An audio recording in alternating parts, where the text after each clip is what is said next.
Myself, Dr. G. Kalichelvi, Associate Professor of Botany, Sri Sharda College for Women, Autonomous, Salem 16.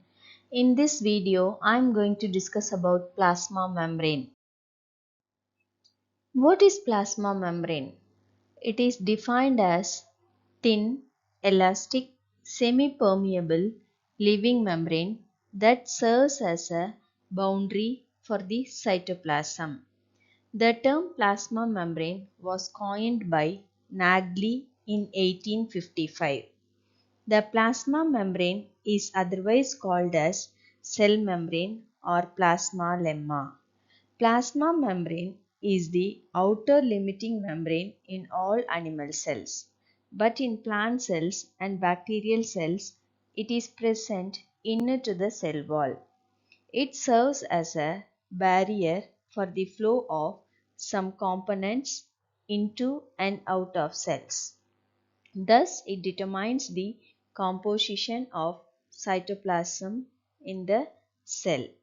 Plasma membrane is about 70 angstrom in thickness. Its thickness is almost constant in all plant cells, animal cells, and bacterial cells. Plasma membrane is formed of glycoproteins and phospholipids. Coming to the structure of plasma membrane, the following models are proposed to explain the structure of plasma membrane. They are trilaminar model, bimolecular leaflet model, lattice model, micellar model, and fluid mosaic model. First, we'll discuss about trilaminar model. This model was proposed by Robertson in 1950. According to this model, the plasma membrane is formed of three layers. The three layers are an outer protein layer, a middle lipid layer, and inner protein layer. The middle layer is 35 angstrom in thickness and the inner and outer layers are 20 angstrom each. Such a trilaminar membrane is called unit membrane. According to Robertson, all biological membranes are unit membranes, and this concept is called unit membrane hypothesis. This model explains lipid content, electrical resistance, and permeability of membranes. Unit membrane concept. All biological membranes have a trilaminar structure because of the unity in structure of all membranes of bacteria, plants and animals. It is called an unit membrane.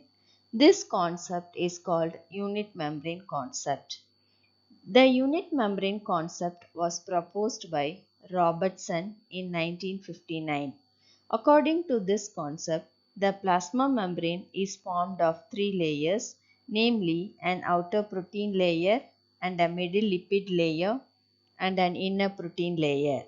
This trilaminar membrane is called unit membrane. Robertson believed that all biological membranes are unit membranes.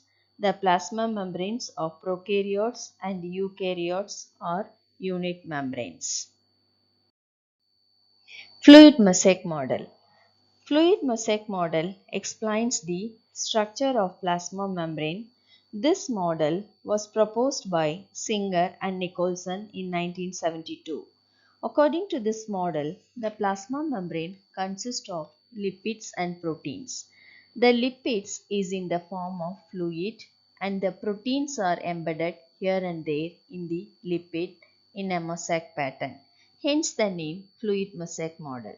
The lipids are arranged in the form of two layers, an outer layer and an inner layer. The proteins do not form a layer. Each lipid molecule has a hydrophobic tail and hydrophilic head.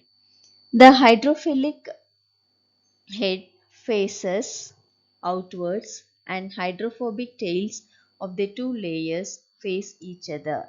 Lipid molecules are not rigidly positioned in their respective places. They are always in constant motion and undergo lateral diffusions. The proteins are globular and are of two types, namely peripheral proteins and integral proteins.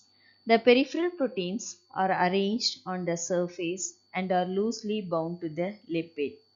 The integral proteins are embedded and are tightly bound to the lipid molecules. The peripheral proteins as well as the outer part of integral proteins are stunted with sugars.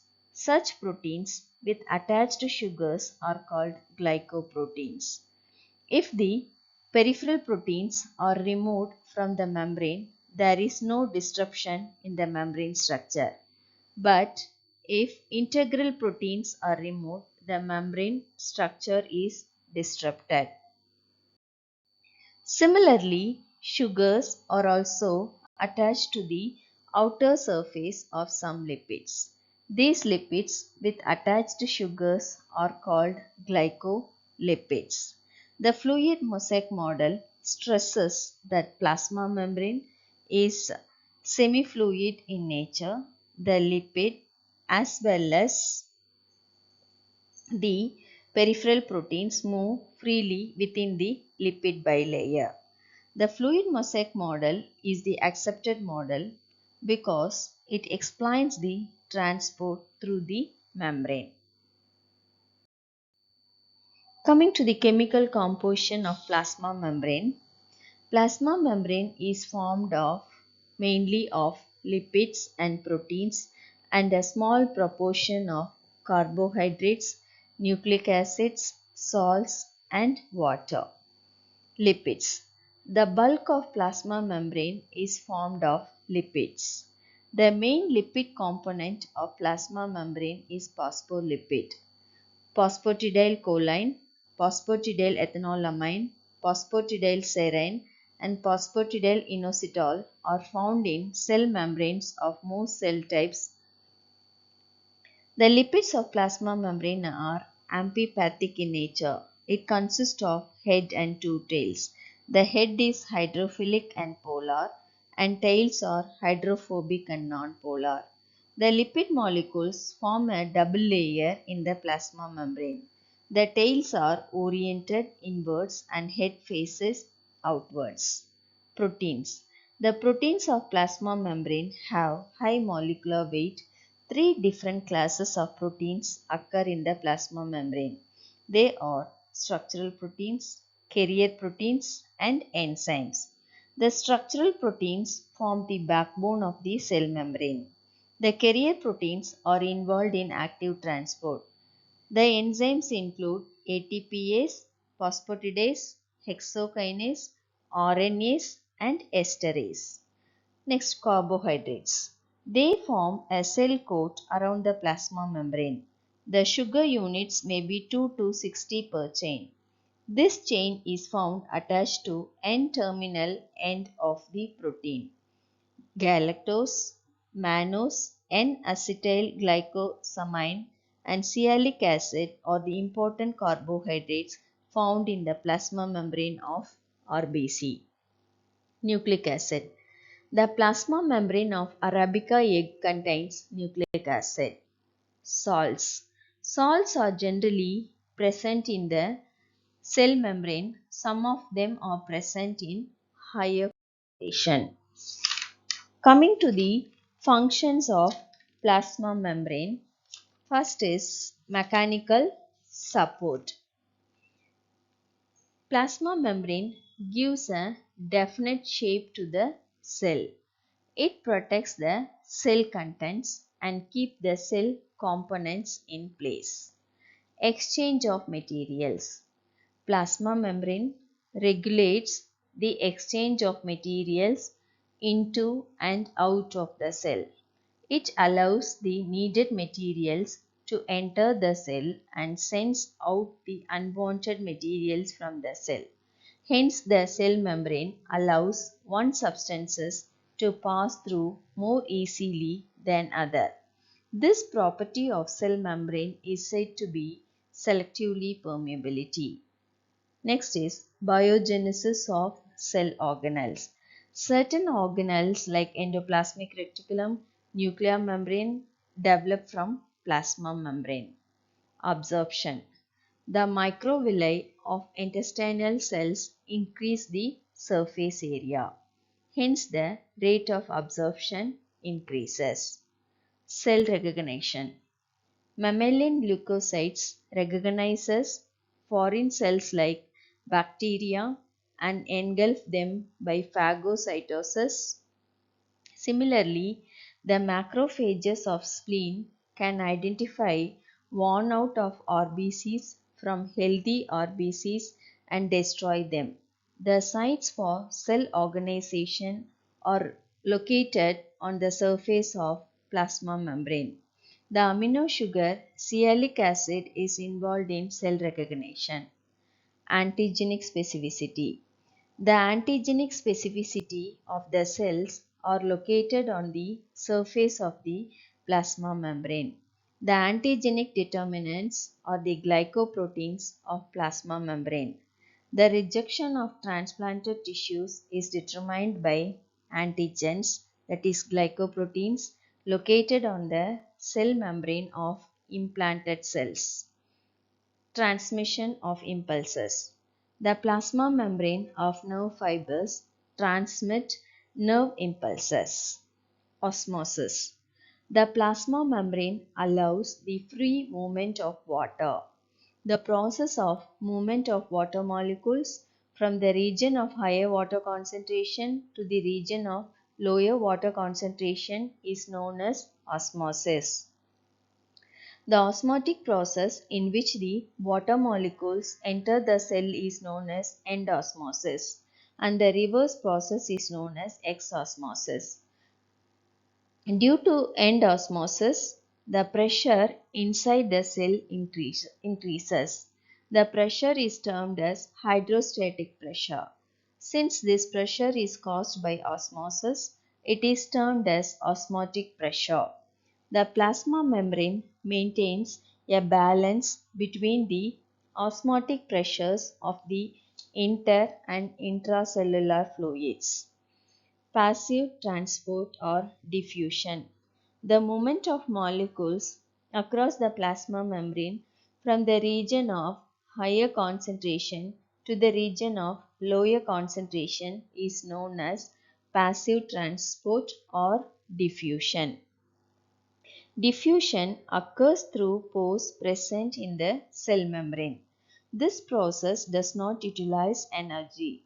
Hence, this process is also called as downhill movement. Active transport.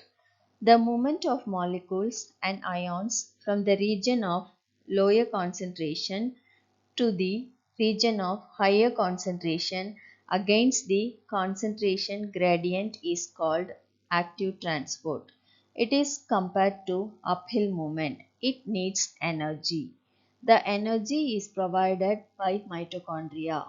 In this case, substances do not move by themselves, but they are carried by some carriers present in the membrane. These carriers are mainly membrane proteins. Next is endocytosis. Endocytosis is defined as the engulfing of food or foreign particles through the plasma membrane. The endocytosis can be differentiated into phagocytosis and pinocytosis. Phagocytosis or cell eating. Phagocytosis is the engulfing of solid particles through the plasma membrane. It is also called cell eating. It is observed in number of protozoans and leukocytes. The cells exhibiting phagocytosis are called phagocytes. The food particles are observed at the surface of the membrane. Later on, they are taken into the cytoplasm by the infolding of the plasma membrane. The plasma membrane at the infoldings gets pinched off in the form of small vesicle called phagosomes. Then the phagosomes fuses with lysosomes to form digestive vacuoles. The food is digested into the vacuole and the digested food diffuses into the cytoplasm. Phagocytosis is otherwise called as cell drinking. Phagocytosis is the process of engulfing of fluid particles through the plasma membrane. It was first observed by Lewis. During pinocytosis, the plasma membrane is invaginated to form sac-like structure. The fluid food is drawn into the sac. Then the sac is pinched off from the plasma membrane, forming a vesicle called pinosome. The pinosome lateral fuses with lysosome. The food is digested by the enzymes of lysosomes. The digested food diffuses into the cytoplasm. Next is exocytosis, or we can say it as cell vomiting. The process of exudating the secretory products from the secretory cells to the outside of the cell cytoplasm is known as exocytosis or cell vomiting. This process is called as emyocytosis or reverse endocytosis. In pancreatic cells, the enzymatic secretion are passed out through plasma membrane by exocytosis. Coming to the conclusion, the plasma membrane plays a crucial role in maintaining the integrity and functionality of the cell by regulating the movement of substances in and out of the cell. Its selectively permeable nature, fluid mosaic structure, and embedded protein allow it to perform essential functions such as communication, transport, and signal transduction. Understanding the plasma membrane is fundamental to cell biology as it is vital for cellular hemostasis, interaction with the environment, and overall survival of the cell. Now we will discuss some important questions regarding this topic. Question number 1. The thickness of plasma membrane ranges between option A 5 to 100 Armstrong, option B 100 to 200 Armstrong in thickness, option C 200 to 300 Armstrong in thickness, option D 75 to 100 Armstrong in thickness. Option D is correct answer. Question number 2. The plasma membrane lies between the cell wall and cytoplasm in option A animal cell, option B plant cell only, option C bacterial cell only, option D plant cell and bacterial cell. Option D plant cell and bacterial cell is the correct answer. Question number 3. The plasma membrane is option A semi-permeable and rigid, option B trilaminar and thick, option C elastic and impermeable, option D thick and lipoproteinous. Option D is correct answer. Question number 4. The components occur in least proportion in the plasma membrane is dash. Option A lipid, option B carbohydrate, option C protein, option D enzyme. Option B carbohydrate is the correct answer. Coming to the fifth question, carbohydrate fraction of plasma membrane occurs as option A glycolipid and phosphoprotein, option B glycolipid and glycoprotein, option C phospholipid and phosphoprotein, option D phospholipid and glycoprotein. Option B is correct answer, glycolipid and glycoprotein. These are some references regarding this topic. Thank you for watching this video.